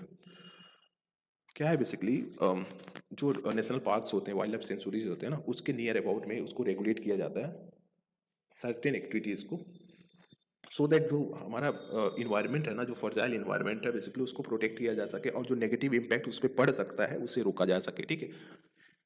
Activities in eco sensitive zone prohibited क्या है commercial mining, saw mill हो गया industry that pollute the environment. अब इसको पढ़ लेना काफ़ी बड़ा है तो आप इसको अपने अकॉर्डिंग देख लेना क्या है चीज़ बीजो पॉज करके, ठीक। फिर उसके बाद रेगुलेटेड एक्टिविटीज़ क्या है, tree cutting, construction of hotels हो गया, रिजॉर्ट्स हो गया, ठीक है। Exploitation of natural water for commercial purposes, installation of electricity lines को उसमें इंस्टॉल करना इस्टेब्लिश करना, ठीक है। Radical transformation of agriculture such as the use of heavy machinery pesticides. फिर उसके बाद रोड वाइडनिंग होती है, रोड चौड़ीकरण होता है ना उसमें अगर फॉरेस्ट एरिया से जा रहा है तो उसको रेगुलेट करना, बेसिकली ये सारी चीज़ें आती हैं इसमें। आगे बढ़ते हैं नेक्स्ट क्वेश्चन को देखते हैं, ठीक है। सॉरी परमिटेड एक्टिविटीज़ भी बेसिकली यहाँ पे दे रखा है, आप उसको देख सकते हो। The ongoing horticulture agriculture technique, the use of renewable energy resources, organic farming हो गया, रेन वाटर हार्वेस्टिंग हो गया, the implementation of green technology cross all sector, ठीक है। ये सारी चीज़ें परमिटेड होती हैं वहाँ पे। क्वेश्चन नंबर 15 क्या बोल रहा है, the most important strategy for conservation of biodiversity together with traditional human life is the establishment of. पिछली जो स्लाइड थी प्रीवियस ईयर में जो क्वेश्चन था उसमें पूछा था ऐसे सेम क्वेश्चन पूछा था कि कहाँ पे ऐसे किस में बोल रहा था मतलब बायोस्फीयर रिजर्व बॉटेनिकल गार्डन ऐसी चीज़ें 3-4 स्टेटमेंट दिया था, उसमें पूछा था किस में ह्यूमन एक्टिविटीज़ अलाउड नहीं है। यहाँ पे पूछा है ह्यूमन एक्टिविटीज़ अलाउड है, मतलब दोनों साथ में ग्रोथ के लिए बेसिकली प्रमोट होता है, तो इसमें हमारा बायोस्फीयर रिजर्व आएगा, ठीक है। बायोस्फीयर रिजर्व बेसिकली आएगा, उसमें नेशनल पार्क था। आइए एक्सप्लेनेशन को देख लेते हैं। देखो biosphere reserve are legally protected region where people and environmental can coexist while honouring each other need, ठीक है। एक दूसरे की नीड की पूर्ति करते हुए जो ह्यूमन और जो इन्वायरमेंट है दोनों को एग्जिस्ट कर सकते हैं, एक दूसरे के साथ रह सकते हैं, ठीक है। These area might be terrestrial coastal और कॉम्बिनेशन ऑफ दो बोथ, वह एरिया या तो टेरेस्ट्रियल हो सकता है कोस्टल हो सकता है या फिर दोनों का कॉम्बिनेशन हो सकता है, ठीक है। आज देखें तो इसको रिकॉग्नाइज किया गया है किसके अंडर, यूनेस्को MAB प्रोग्राम, ठीक है। और नॉमिनेटेड इस्टेब्लिश किसके द्वारा किया जाता है, रेलेवेंट नेशन जिस कंट्री में है बेसिकली उसके द्वारा, ठीक है। तो बेसिकली हमारा हो गया। आगे बढ़ते हैं नेक्स्ट क्वेश्चन को देखते हैं। क्वेश्चन नंबर 16 क्या पूछ रहा है, with reference to neem tree consider following statement. Neem tree दे रखा है, इसके रिगार्डिंग हमें क्वेश्चन स्टेटमेंट जो है ना उसको कंसीडर करना है और उसमें से करेक्ट आंसर को बताना है, ठीक है। क्या पूछा है, neem oil can be used at pesticide to control the proliferation of some species of insects and mites, ठीक है। जो बेसिकली क्या हो रहा है, प्रोलिफरेशन हो रहा है बेसिकली, जो इंसेक्ट्स है माइट्स की पॉपुलेशन जो खेतों में ज़्यादा देखने को मिल रही है, उसको जो नीम ऑयल है के तहत रोका जा सकता है, ठीक है। मतलब उसे एज ए पेस्टिसाइड हम यूज़ कर सकते हैं, सो दैट जो इंसेक्ट्स हैं, माइट्स हैं, उनके पॉपुलेशन को कंट्रोल किया जा सकता है एग्रीकल्चर के खेतों में, ठीक है। तो ये स्टेटमेंट नंबर हमारा फर्स्ट सही हो गया। Neem seeds are used in manufacture of biofuels, hospital detergents. मतलब जो नीम का सीड होता है ना, आप देखोगे नीम का सीड ऐसे ग्रीन कलर का होता है, ठीक है, ऐसे होता है बेसिकली। तो बोल रहा है कि इसको बायोफ्यूल में हम यूज़ कर सकते हैं, और फिर जो हॉस्पिटल डिटर्जेंट्स होते हैं ना उसमें यूज़ कर सकते हैं। नीम का सीड का बात कर रहा है, ठीक है, नीम की पत्ती वगैरह की बात नहीं कर रहा, गलत है। Neem oil has application in pharmaceutical industries. Neem oil का जो एप्लीकेशन है हमें फार्मास्यूटिकल जो इंडस्ट्रीज होती है ना वहाँ पे देखने को मिलता है, ऑब्वियसली देखने को मिलता है, तो ऑप्शन नंबर हमारा सी सही होगा, ठीक है। नीम ट्री के बारे में इंफॉर्मेशन आप इसको देख लेना, इंपॉर्टेंस क्या देखो, neem tree are cultivated and utilize as multiple purpose tree, ठीक है। मतलब as a multiple purpose tree हम यूज़ करते हैं नीम ट्री को। Nearly all part of neem tree are useful. जितने भी पार्ट्स होते हैं ना नीम ट्री के वो सारे यूजफुल होते हैं। In many areas neem is consider as a weed and based on the antimicrobial resistant and other antifungal properties they are also used in pharmaceutical and cosmetic industries, ठीक है। वेरियस प्रॉपर्टीज की वजह से इसे फार्मास्यूटिकल इंडस्ट्रीज में plus cosmetic industries में use किया जाता है। स्टेटमेंट दे रखा है, हमने देख लिया। No such relevant and stock reference has been found. जो बताया गया था कि नीम की सीड से बायोफ्यूल का प्रोडक्शन होता है, साथ ही साथ जो फार्मास्यूटिकल्स होते हैं वहाँ पे जो डिटर्जेंट होता है उसके रिस्पेक्ट में यूज किया जाता है, बट स्टेटमेंट नंबर सेकंड हमारा गलत था, ऐसा यूज कहीं नहीं देखा गया अभी तक फिलहाल, ठीक है। क्वेश्चन नंबर 17 क्या बोल रहा है, अदर देन पोचिंग। मतलब पोचिंग तो हो रहा है, उसके बाद क्या है, what are the possible reason for decline in the population of Ganga river dolphin. मतलब पोचिंग तो हो रहा है, ये तो एक मेन रीजन है बेसिकली, जो गंगा रिवर डॉल्फिन है उसके पॉपुलेशन में डिक्लाइन देखने को अगर मिल रहा है तो, ठीक है। इसके अलावा और क्या क्या रीजन्स हैं, अदर रीजन के बारे में पूछा। देखो यहाँ पे स्टेटमेंट दे रखा है, बताना है कि इनमें से कौन सा स्टेटमेंट सही है इसके रिस्पेक्ट में जो अदर रीजन है। पहला है construction of dams and barrage on the river. जो डैम्स और बैरेज बोल रहा है ना रिवर पे बन रहा है, उसकी वजह से ये सारी सिचुएशन देखने को मिले। देखिए हाँ ये सही है, क्योंकि जो इनकी मोबिलिटी है ना कहीं ये रिस्ट्रिक्ट कर रहे हैं डैम्स और जो बैरेज बन रहे हैं, जिसकी वजह से इनको एक काइंड ऑफ सपोकेटिव इन्वायरमेंट मिलता है, जिसकी वजह से इनकी पॉपुलेशन में डिक्लाइन देखने को मिल रही है, ठीक है। And increase in population of crocodile in river. यार क्रोकोडाइल के पॉपुलेशन से इंक्रीज होने से इसमें क्या वो है, रिवर गंगा रिवर डॉल्फिन के पॉपुलेशन के डिक्लाइन में ऐसा कुछ नहीं है, ठीक है। क्रोकोडाइल अपनी जगह है, गंगा रिवर डॉल्फिन अपनी जगह है, ठीक है। तो इसकी वजह से कोई ऐसा पॉपुलेशन में डिक्लाइन नहीं देखने को मिला, तो स्टेटमेंट नंबर सेकंड हमारा गलत होगा। Third, getting trapped in fish net accidentally, सही है। जो फिशिंग नेट्स होते हैं ना उसमें कभी कभी डॉल्फिन्स वगैरह ट्रैप्ड हो जाती हैं, जिसकी वजह से उनका डेथ हो जाता है, तो ये भी सही है। यूज ऑफ सिंथेटिक फर्टिलाइजर्स, मतलब जो फैक्ट्रीज वगैरह में बेसिकली फर्टिलाइजर्स को क्रिएट किया जाता है, जो अभी प्रेजेंट टाइम में सिग्निफिकेंट लेवल पे यूज हो रहा है उसका। एंड अदर जो एग्रीकल्चर केमिकल्स होते हैं in crop field in the vicinity of river. जो रिवर्स के नियर अबाउट में जो फील्ड्स होते हैं ना, जैसे रिवर हो गया, ये फील्ड्स हो गए, यहाँ पे जो सिंथेटिक फर्टिलाइजर्स हो रहा है, एग्रीकल्चर जो केमिकल्स वगैरह आ रहे हैं उसको यूज़ किया जा रहा है, तो इससे क्या होता है, लीस्ट आउट हो जाते हैं। जब बारिश वारिश होती है तो लीस्ट आउट हो जाते हैं केमिकल्स, तो रिवर में आते हैं, जिसकी वजह से जो गंगा रिवर डॉल्फिन है उसकी मोर्टेलिटी देखने को मिलती है, मतलब एक तरह से मरे हुए पाए जाते हैं। तो ये भी एक आंसर सही है, ठीक है, स्टेटमेंट सही हमारा। तो इसके अकॉर्डिंग देखें तो पहला तीसरा चौथा हमारा सही ऑप्शन है, C option will be the right answer, ठीक है। आगे बढ़ते हैं, इसके एक्सप्लेनेशन को देखते हैं। देखो, Gangetic dolphin live in Ganga Brahmaputra मेघना कर्णपाहुली सांगू river system of Nepal India Bangladesh, ठीक है। इसमें पाए जाते हैं। गंगा रिवर डॉल्फिन और only live in fresh water, ठीक है। जो गंगा रिवर डॉल्फिन है बेसिकली वो फ्रेश वाटर में ही बस रहती है। अगर देखें तो इसेंशली ब्लाइंड होती है, ये क्या होती है, ब्लाइंड होती है। इसे अदर नाम से भी जानते हैं जिसे हम सूसू बोलते हैं बेसिकली, ठीक है। अगर देखें तो कंस्ट्रक्शन ऑफ डैम्स जो अदर इरिगेशन रिलेटेड प्रोजेक्ट्स हैं, कहीं ना कहीं इनके जो पॉपुलेशन डिग्रेडेशन है उसमें एक सिग्निफिकेंट रोल प्ले कर रहे हैं, ठीक है। स्टेटमेंट सेकंड इनकरेक्ट है, an increase in population of crocodile in river is not a threat to Ganga river dolphin. मतलब जैसे जैसे पॉपुलेशन क्रोकोडाइल की इंक्रीज कर रही है उसकी वजह से गंगा रिवर डॉल्फिन को किसी प्रकार का थ्रेट नहीं है, ठीक है। ये थर्ड हमारा सही था, डाई कर जाती है एक्सीडेंटली जो किसी फिशिंग नेट में कैच कर जाती है, ठीक है। जो industrial agriculture human pollution in other serious cause of habitat degradation, ठीक है। तो बेसिकली हमारा 2000 में भी एक और क्वेश्चन है। क्वेश्चन नंबर 18 क्या बोल रहा है, बोल रहा है if you walk through country side you are likely to see some bird stalking along side the cattle. जो कैटल्स होते हैं ना उसके इर्द गिर्द घूमते रहते हैं। To side the insect disturb by their movement through grasses, ठीक है। जो ग्रासेस में इंसेक्ट्स होते हैं जब कैटल उस पर चलते हैं तो उसकी वजह से ग्रॉस ऑफर जो होते हैं बेसिकली उड़ते हैं, ठीक है, वो इधर उधर होते हैं, जिसकी वजह से ये क्या होते हैं, बर्ड्स जो होते हैं उसको कैच करती हैं, ठीक है। Which one of the following are such birds और बर्ड्स, मतलब इनमें से कौन सा बर्ड है जो बेसिकली ये सारी एक्टिविटीज हमें देखने को मिलती है उसमें। पेंटेड स्टॉक गलत, कॉमन मैन, ठीक है, सही है। अगर आप विलेज एरिया में रह रहे हो ना तो ये सारी चीज़ें आपको पता होगी। अब देखो कितना ऑब्जर्वेशनल बेसिस पे क्वेश्चन पूछा है। आप विलेज एरिया में अगर रह रहे हो तो ये सारी एक्टिविटीज़ आपने नोटिस किया होगा, ठीक है। नहीं भी नोटिस किया होगा कभी आप निकल जाओ ऐसे फील्ड में जहाँ पे ये सारी चीज़ें होती हैं, आप देखोगे ये सारी चीज़ें जनरली होती हैं, ठीक है। ब्लैक नेक्ड क्रेन हो गया, ये गलत है, ठीक है। तो हमारा जो ऑप्शन है बी सही है। देखो इनकरेक्ट है first, painted stork forage in flock in shallow water along the river और लेक, ठीक है। जो सैलो वाटर है बेसिकली रिवर्स के अलोंग में, वहाँ पे बेसिकली इसको देखने को मिलता है, नियर थ्रेटेंड है। कौन myna is an opportunistic feeder on insect disturb by grazing cattle, ठीक है। एक अपॉर्चुनिटिक फीडर बेसिकली माना जाता है किसको फीड करते हैं, इंसेक्ट्स को, जब कैटल्स जो होते हैं ग्रेज करते हैं और उसके जो पाउंस होते हैं बेसिकली लेग्स होते हैं उससे जब डिस्टर्ब होते हैं ग्रॉस ओपोर्स या फिर इंसेक्ट्स तो उड़ते हैं, उड़ने की वजह से इस लोग कैच कर लेते हैं, ठीक है। स्टेटमेंट नंबर थर्ड इनकरेक्ट है। Habitat of black neck crane is in high altitude wetland of Tibetan प्लेटू Sichuan China में, बेसिकली ईस्टर्न लद्दाख इंडिया में देखने को मिलता है। आईयूसीएन रेड लिस्ट में क्या है, नियर थ्रेटेंड है, ठीक है। तो बेसिकली हमारा हो गया सेकंड पार्ट ऑफ ईवीएस, ठीक है। हम थर्ड पार्ट नेक्स्ट वीडियो में लेकर आएंगे क्योंकि ऑलरेडी ये बड़ा हो गया, 1 घंटे से ज़्यादा हो गया, मैं चाह रहा हूँ कि 1 घंटे से कम रह रहे, ठीक है।